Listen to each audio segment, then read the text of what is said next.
So Thursdays typically have been reserved for going through the Lam Rim. So we'll continue that in.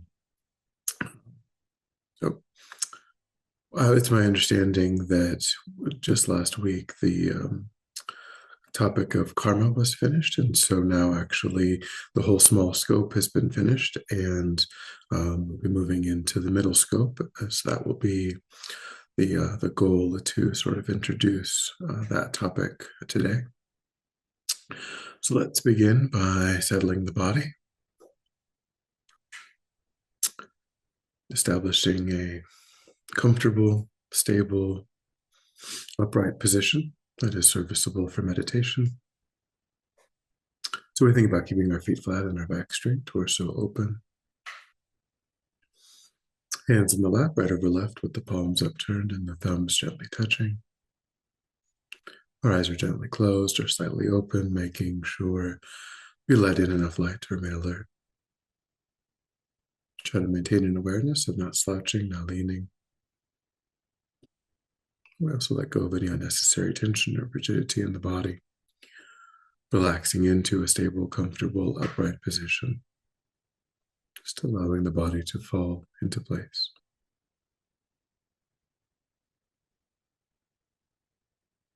I'm going to begin to let go of any awareness of our environment, allowing sights and sounds to be as they are, no need to investigate, constraining that awareness just to the body and mind, letting go too of thoughts of the past, plans for the future,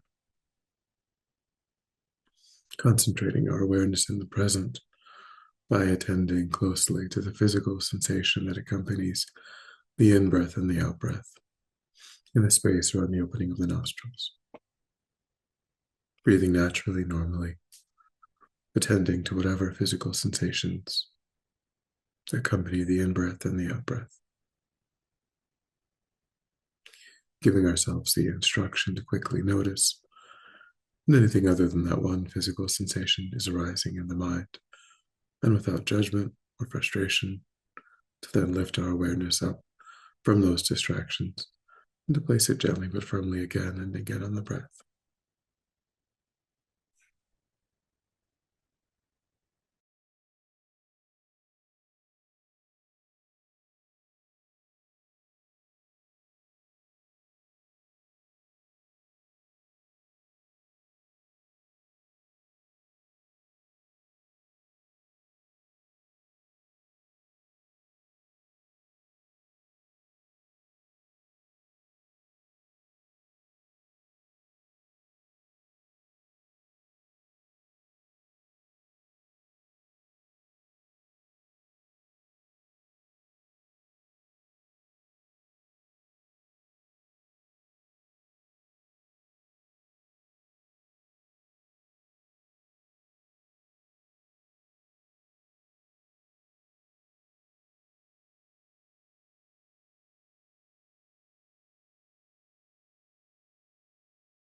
And then when the mind becomes more calm, we'll generate a broad and altruistic motivation for our time. So begin to recognize that the purpose of engaging in the practice of the Lam Rim is based on the understanding that there's no difference between oneself and the historical Buddhas, any of the other enlightened beings of the past, the present, the future, other than that in order to arise as that enlightened being, that once ordinary being engaged in a process of intentionally cultivating these insights, the insights that are contained in the Lamrim, the essence of the Buddha's wisdom,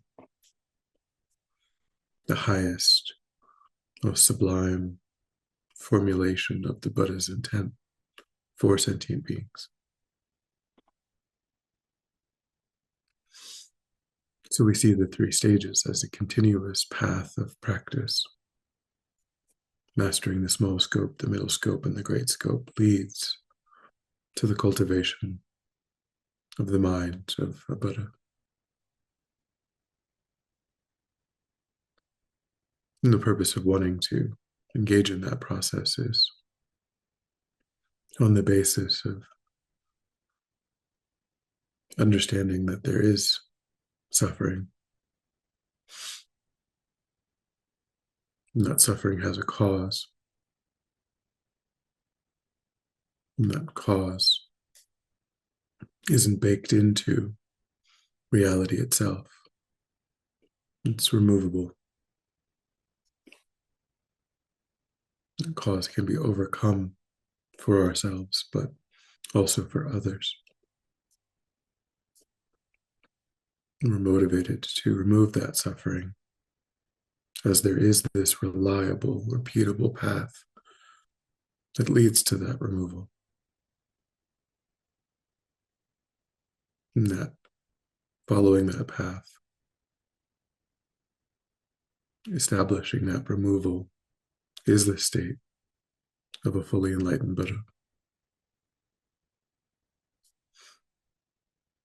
Having confidence in that and wanting to achieve that result for ourselves and, more importantly, for all others is the purpose of our time.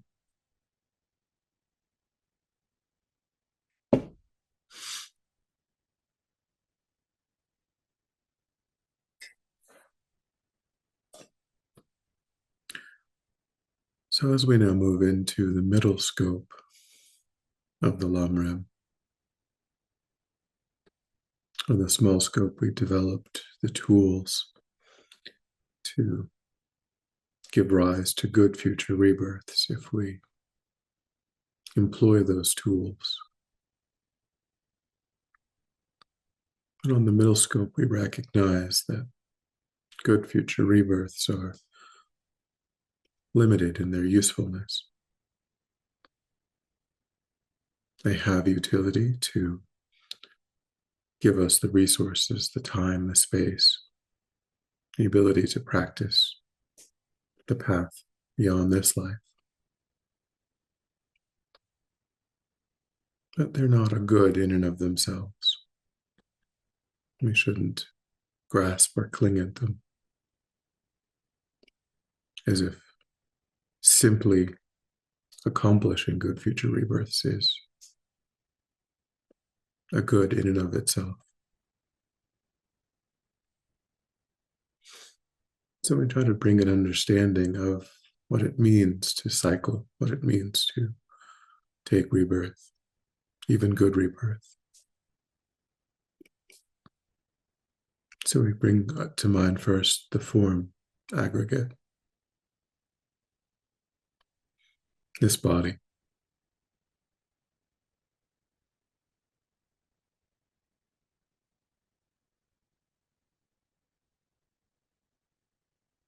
Thinking of how the sensations of this body, hunger, thirst, sensory pleasures, form one basis of grasping, clinging, aversion.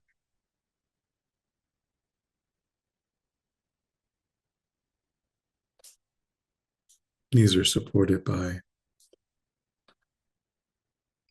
feelings, pleasant, unpleasant, neutral. How in each moment we discriminate good, bad, desirable, undesirable.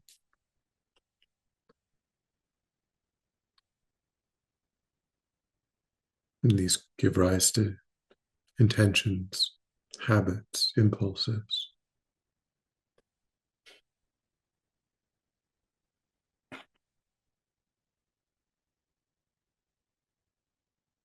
and feelings, discriminations. The factors of intention, impulse, habit take place within the mind. And body and mind are conjoined to create my sense of identity.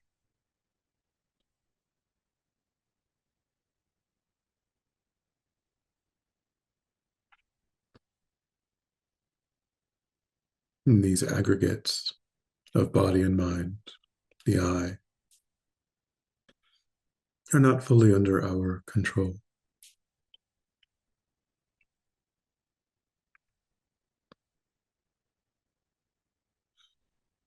When the causes and conditions for anger arise, we experience anger. So too with desire.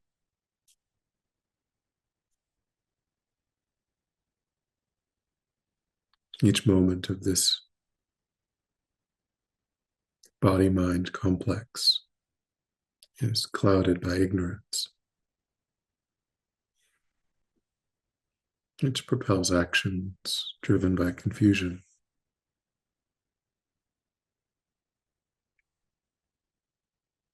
Which is the engine propelling these five aggregates that make up my identity. One moment to the next, one lifetime to the next without choice.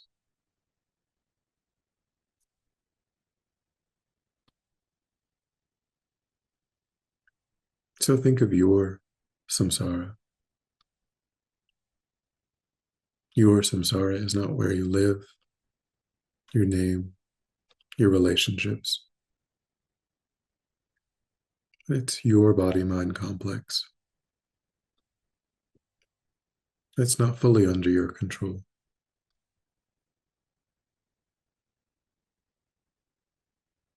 And contemplate in this way and recognize the nature of your own samsara.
And recognize too that liberation, enlightenment, is also not a place, a distant destination. It is the state of your aggregates, freed from delusion and karma.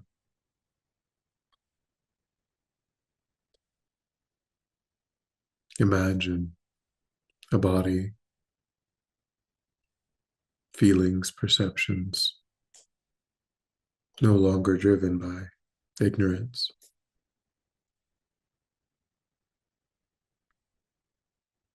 attachment, aversion, no longer binding you, hatred, clinging, no longer disturbing you.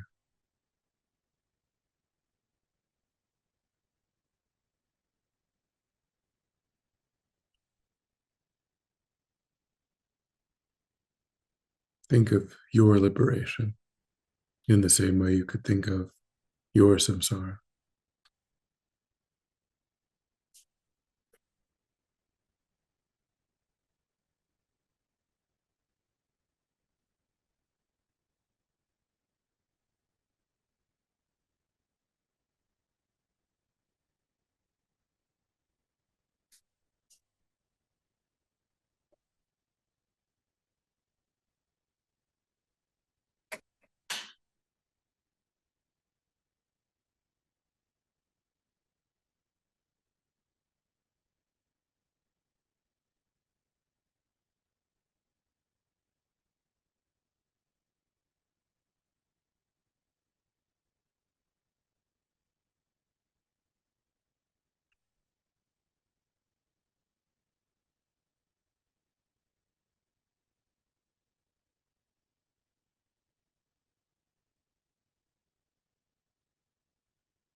And then begin to contemplate moving through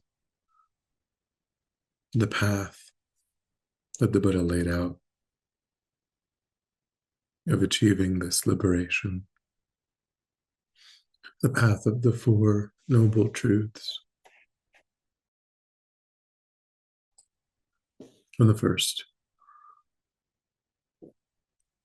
part of that path, we must deeply understand the nature of unsatisfactory conditions.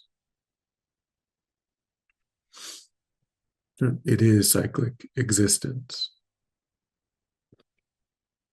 It is suffering. It is necessarily unsatisfactory.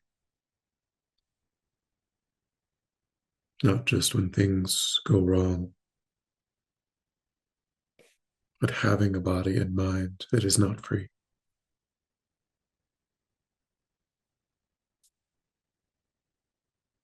This is what is to be transcended.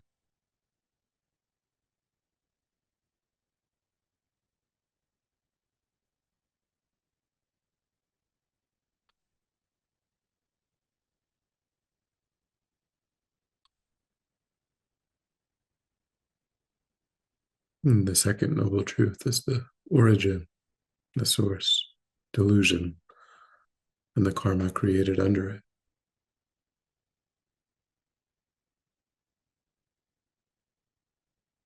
And the root of which is fundamental ignorance.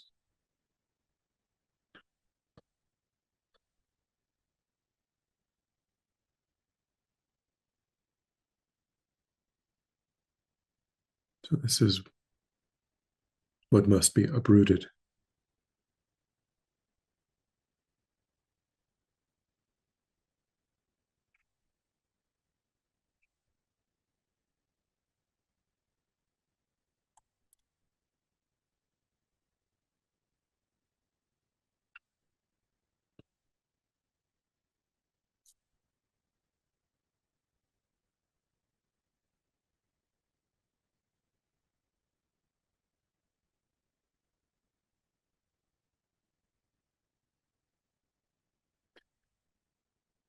And the third is true cessation, the complete removal of fundamental ignorance and the delusions that are empowered by it, a permanent state of peace.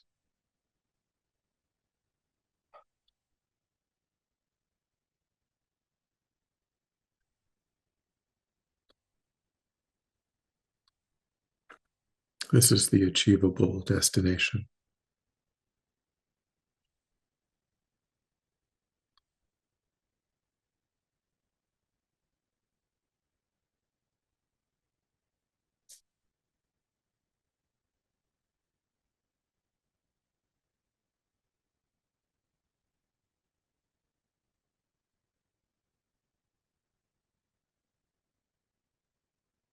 And then the path that reliably, repeatably gives rise to that destination. And the training in ethics, concentration, and wisdom.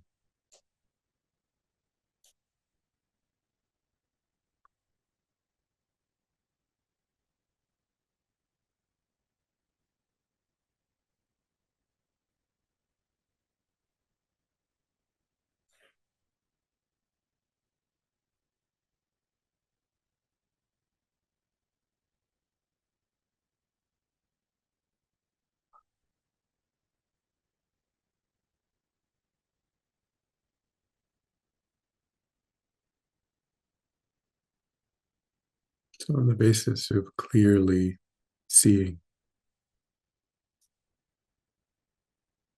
the nature of my own samsara,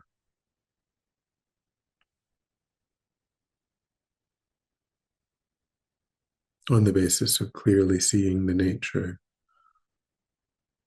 of my own liberation,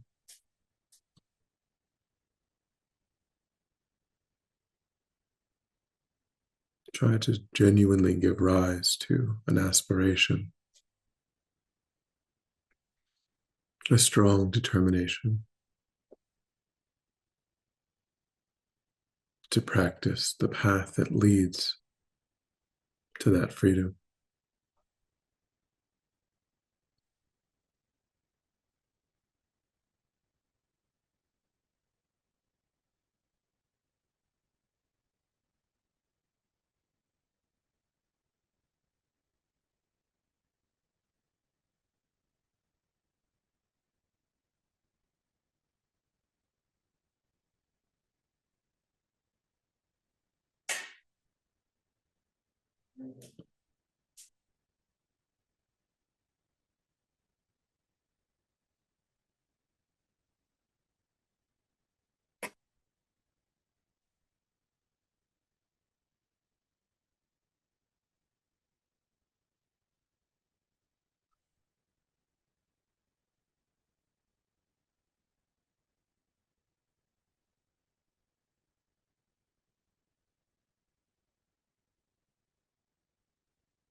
And then when you're ready, we'll come back together.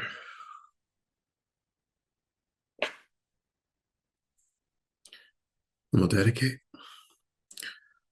So recollect your altruistic motivation and think that by having engaged in this contemplation, you've actualized that motivation, which has generated positive energy in your mind. And think that you freely offer the fruit of your practice, that positive energy for the benefit of all sentient beings without exception. Thinking strongly when this positive energy ripens, may it serve as a cause and condition to eliminate war and conflict, poverty, famine, disease, disasters, all painful inner and outer conditions. May it fully ripen the minds of all sentient beings. May they quickly meet perfect teachers and arise in the state of full enlightenment. May I too achieve the state of enlightenment so that I might work for the benefit of sentient beings perfectly. May any obstacles facing the Ven.Losang life be completely dispelled. And may I and all sentient beings in this moment come under the joyful care and guidance of enlightened beings. May we be guided and protected until we swiftly achieve that state of enlightenment. Thank you.